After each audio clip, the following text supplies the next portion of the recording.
का पता चल जाए कि सरकार हमारे प्रति कितनी उदासीन है या कितनी सचेत है या कितना हमारा भला सोच रही है।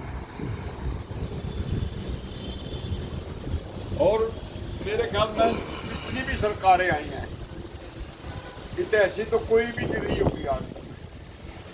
जितनी भी आई हैं उन्होंने कोशिश यही रही है कि कर्मचारियों को दबाया जाए, जितना भी उसका है इनको जितना भी उसका है तो देव कम काम ज्यादा दो।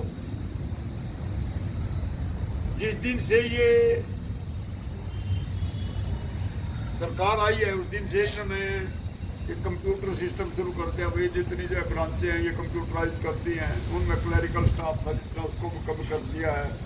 और जितनी भी चाहे किसी भी ऑफिस में चले जाओ, बैंक में चले जाओ, पटियाला इसमें तो गया मैं एक दिन पंजाब में इसमें अपना SBI में, मैं कहा यार तुमने जो है ना एक ही तो आदमी सवेरे सवेरे पहली तारीख में जो है ना लाइन 2 3 4 लग रही हैं और काम करने वाला एक आदमी और लेने वाला भी यही और देने वाला भी यही। कहना जी क्या करें, 20 आदमी ऑथराइज है हमारे पास 14 हैं और 14 में से भी एक आधे ने छुट्टी भी चाहिए, एक आधे ने दिक्कत भी हो जाए। उन 14 में से फिर कई बार हमारे को सरकारी आदेश देता भाई अकाउंट के अंदर में बैंक खोलना, अकाउंट में बैंक खोल दिया। वहाँ भी 2 आदमी 3 आदमी जाएंगे जो हमारी बरात से जाएंगे, यही से ही जाएंगे। उनको कोई नया आदमी नहीं मिलेगा, उसी उनको जो 10 रहे 11 रहे उसी से ही काम चलाना है। मतलब पॉलिसी ये हो रही है। फिर वो थोड़े दिन के बाद जब 1 साल उनको चलते हुए जल्दियों को सिर्फ 14 आदमी से काम चल सकता है तो 20 की जरूरत क्या है। 1 साल से जो काम चल ही रहा, कोई दिक्कत नहीं आई है, किसी कोई रिपोर्ट नहीं है, कोई दिक्कत नहीं है। जब 14 से काम चल रहे तो 20 की क्या जरूरत है। मतलब ये किसी भी डिपार्टमेंट को देख लो आप, अब अपने जिले करनाल के अंदर पटवारियों को ले लो, 153 ऑथराइज हैं, कुल 49 हैं। एक एक आदमी के पास 7-7 काम दे रखे। अगर उन चाहिए कहो ना भाई काम कर दो, क्या करें जी। फिर उन्होंने क्या करा अपने साथ जब काम नहीं कर रहे तो कोई न कोई बच्चा जोड़ दिया भाई तो जो है ना किसी को कोई जो है कोई फर्क लेना आ रहा है, कोई कुछ लेना आ रहा है, कोई रिकॉर्ड कुछ चाहिए, किसी को कुछ चाहिए। उन्होंने अपने काम चलाने के लिए आदमी लगा दिया अपने साथ। अरे भाई जो से बच्चे जो हम देवा उसको जो है 10 रुपये तो ले लिया कर, तेरा भी काम चल जाएगा और हमारा भी काम चल जाएगा, ये काम भी चल जाएगा। अब सरकार उन दाइयों का है कि तुम भी किसी ने शिकायत करते हो तो तुमको रिश्वत दो, किससे दो। अब जो आम आदमी जो है फर्ज लेने खातर, जमाबंदी लेने खातर या किसी काम खातर हो तो उससे जो है काम बाद में करो, पैसे पहले मांगो। ये करेंगे पटवारी जिस पर जो है ना 7-7 की उन्हीं से काम ले मैं, उन्हीं के दबाव बना मैं और उन्हीं से जो है ना ये कहे कि भाई जो तुम जो है ना लूट खसूट कर रहे हो, ये कर रहे हो। आम पब्लिक को ये कहे कि तुम इनसे जो है ना कोई अगर दिखता है तो उसकी शिकायत करो। तो भाई जितने भी अब हम रिटायर हो गए हैं ना, रिटायर होने के बाद उनके पूछेगा उसके आदमी नहीं देते। अब आ जाओ अपने रिटायर वालों की बात। हरियाणा के अंदर में 3 लाख के करीब जो हम रिटायर वाले हैं, 3 लाख से भी क्रॉस कर रहे हैं। जो नौकरी करने वाले वो हमारे से कम है, जो रिटायर वाले वो उनसे ज्यादा है। और इन्होंने पहले संघर्ष भी करे हैं। जिस दिन से हरियाणा बना था उस दिन बंसीलाल की सरकार आई थी, उस टाइम से कई मास्टरों के पीछे लग गया, कहीं किसी के पीछे लग गया, कई जेलों में गए, कई दिक्कतें, क्योंकि सारी तरह की जो है दिक्कतों को जो है सहन करके ये आगे आए हुए हैं। इन्होंने सारी तरह का जो है ना तजुर्बा देख लिया, सारी तरह का खेल देख लिया। आज तो सारी तरह का तजुर्बा है, जितने यहाँ बैठे हैं ना सारे भुगत को किया। कोई ऐसा नहीं जिसमें जो है ना दलने प्रदर्शन में काम नहीं करे। बहुत से हमारे बीच में कहने को कुछ नहीं, बहुत से जो हैं जो सारे स्टेट में काम कर चुके हैं। यहाँ जो आवा है ना, यहाँ जो आवा है वो सारी क्रीम आवा है। बहुत से देश के यार के करो जाकर उनका दूर से दोस्त बता रखी ये करेंगे भाई क्या खतर लेगा 5 साल ये दिख रहा है भाई। इसमें सरकार कभी जो ऐसे जो है किसी तनख्वाह कम कर सका या किसी की जो पेंशन भी काट सका, मतलब उनके जवाब और सवाल करे तो उनसे जो है ना जवाब लेना मुश्किल हो जाए। लेकिन फिर भी हमारा फर्ज ये बना है कि ताकि जितने भी भाई हैं हम उन सबको सचेत करें, जगावें, तुमको जो है आगे जावें, ताकि जो है ना अगर अपने अपने आप को बचाना है, आगे आपने जो है कुछ जो रहना है, और आने वाली नस्ल, आने वाली पीढ़ी, जो आने वाले रिटायर होने वाले नए बच्चे, उनका भी भविष्य अगर जो है ना अगर में जाने से बताना है तो भाई हमने कुछ ना कुछ अपनी मेहनत करनी पड़ेगी। और मेहनत क्या है, सबसे पहले बड़ी मेहनत तो यही है, अब घरोंडे ब्लॉक के अंदर मैं 2000 से ज़्यादा रिटायर पर्सन हूँ। एक दिन यूँ कहते हैं जो है ना अगर 50% भी हमारे साथी वहाँ आ जाए ना धरने प्रदर्शन में, अरे वहाँ धरने प्रदर्शन में तो जब 50% आओगे तो 50% में जो है ना तुम यहाँ अपनी ब्लॉक की मीटिंग करो, यही बुला के दिखाते हो।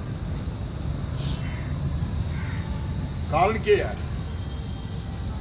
अगर हम सारे ही आदमी जितने यहाँ बैठे हैं, हम यहाँ से सब खा कर जाए, भाई मैं रेफर कामता हूँ, मेरे गांव में 10 एम्प्लॉइज रिटायर्ड हैं, मैं एक बार 10 के 10 से मिलूँ और सब ने ये स्टेज करूँ भाई अगर नहीं जाओगे तो आने वाले कल के अंदर में 25 मार्च को जो अनाउंस किया है वित्त मंत्री ने खड़ा होकर लोकसभा में, आने वाले बजट के अंदर में जितने रिटायर्ड कर्मचारी में 8वें पे कमीशन की इनको किसी प्रकार का कोई बेनिफिट नहीं दिया जाएगा।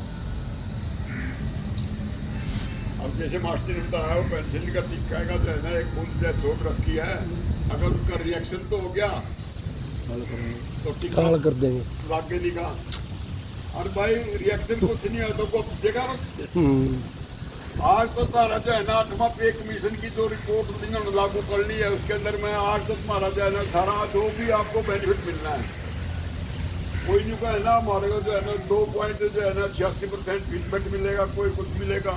बड़े जोड़ लगाए बैठे हैं कि हमारी पेंशन इतनी हो जाएगी 8 30 हज़ार में तो 60,000 रुपये पहुँचेगी। जिस टाइम ये जो है होगा तो उसके बाद इन्होंने अगली प्लान में क्या है कि इन्होंने इनका जो है ना सिर्फ बेसिक आपको देंगे, सिर्फ बेसिक आपका बेसिक देंगे, ये खत्म, क्योंकि यूं ही बढ़ा है हर टाइम आई पे आपका यूं ही बढ़ा है, यूं ही तंग करा सरकार में। सरकार ने मजबूरी में कई करोड़ों में दावा, क्योंकि पूरी पब्लिक को लगाव नहीं सकता। अब हिंदुस्तान के अंदर में 42 लाख से भी ज़्यादा जो है रिटायर्ड कर्मचारी हैं स्टेटों के, सेंटर के नहीं। अगर सेंटर के मिला लोगे तो जो है 70 लाख में पहुँच जाएगी संख्या, सिर्फ स्टेटों के 42-43 लाख है। अब 42-43 लाख का जो है मान लो 2% 3% भी बढ़ा तो कहाँ पहुँचेगी, करोड़ों में दावा है। सरकार तो ये दावा है, अब हरियाणा सरकार ने ये अनाउंस करा कि 26% पैसा हमारा पेंशनर्स को पेंशन देने में चला जाता है। भाई की पेंशन के ऊपर जो है ना किसी तरह कटअप कैसे कराएं, तो ये हथियार आपकी पेंशन के ऊपर सारी जो ऊपर से लेके नीचे तक सारी सरकारें आपको काटन कर देंगी। अगर आप नहीं जागोगे, नहीं चेत होगे, नहीं उठोगे तो आपको ये सब दर्द सहना पड़ेगा, करना पड़ेगा। जरूरी हो गया है हर आदमी अपने गांव में जितने भी एम्प्लॉइज हैं सारे एम्प्लॉइज से मिले। अगर कोशिश हो सके रायपुर के अंदर में बाहरी सिपाही ने जो है ना सारे के सारे जितने एम्प्लॉइज अपने सारे इकट्ठे कर जय मास्टर जी को और इनको पूरी टीम को वहाँ बुला कर इनका भी स्वागत हो यार, उनका भी स्वागत हो यार, सेवा भाव भी गणी हुई और इतनी सेवा भाव दिखाई दी, इतना भावना दिखाई दी, इतना अच्छा लगा जिसका कोई हिसाब नहीं। मैंने को अगर सारे कोई भी आदमी ऐसा नहीं है जो कोशिश करके अपने गांव के अपने गांव के आदमियों को इकट्ठे नहीं कर सकता, सारे कर सकते। लेकिन हमारे में ये जज्बा ही नहीं है, हमारे के अंदर में ये कोशिश ही नहीं है। कोई भी आदमी अपने गांव के आदमी ने इकट्ठे करके 4 आदमी तो 4 भी जान की हिम्मत नहीं करता। ऐसा कोई गांव नहीं जिसके अंदर में 4 6 10 नहीं है।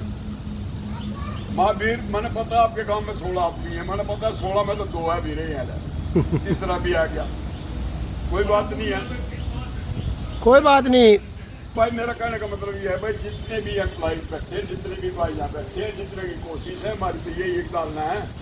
और भाई मैं तो योगेंद्र शर्मा जी अपने यहाँ के प्रधान है, बहुत जुझारू और बहुत मेहनती है, क्योंकि मैं इनके साथ काम कर चुका हूँ, मुझे पता है इनके बारे में क्या चीज़ है।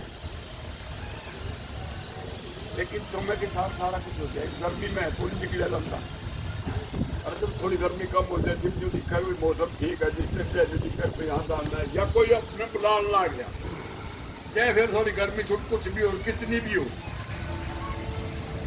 मैं तो मास्टर से एक दिन कहा था, मास्टर जीटी रोड तक पड़ा है, ग्रोंडे ब्लॉक के जितने भी गांव हैं, बेगमपुर है, बूढ़ा है, कोंड है, शेखपुरा है, फुलक है, वसीन है, हसनपुर है, चिमरेडी है, सरकारी है, बिजना है, जिस भी गांव में जिस दिन भी आप जाओ, हमने याद करके जरूर आपके साथ लेंगे और आपके साथ चलेंगे। देखो कोई साइड में तो निकल